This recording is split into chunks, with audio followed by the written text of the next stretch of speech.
Hi friends, একটা customer বলে চলে আসলাম। হ্যাঁ দাদা, কোথা থেকে এসছো বলো? ভাগ্যবন্তপুর থেকে। দাদা তুমি কোথা থেকে এসছো? ভাগ্যবন্তপুর। তা বলো কি কি কেনাকাটা করেছো? হুডি, দেখো। একটা হুডি নিলাম, একটা হ্যাঁ। উইন্ডশিটার নিলাম হ্যাঁ। এবং একটা ডেনিমের জ্যাকেট নিলাম। হুম। তা এখানে এসে সত্যি খুব ভালো লাগলো।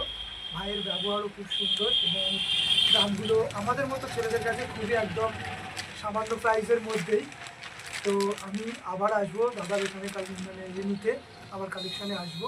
খুবই দাদার ব্যবহারও যেমন ভালো, তেমনি জিনিসগুলোর কোয়ালিটিও খুবই সুন্দর। আমিও নিলাম, আমার মামাতো ভাইয়ের জন্যও নিলাম। তা সত্যিই খুবই ভালো জিনিস। তোমরাও একবার আসো, এখান থেকে একবার এসে এখান থেকে কিছু কেনাকাটা করে দেখো, তোমাদেরও ভালো লাগবে। আর ভালো না লাগলে সে তো পরের ব্যাপার, কিন্তু আশা করি তোমাদের ভালো লাগবে এবং তোমরাও এখান থেকে কিছু নিতে পারবে এবং ভবিষ্যতেও তোমরা আসার জন্য আবার চেষ্টা করবে।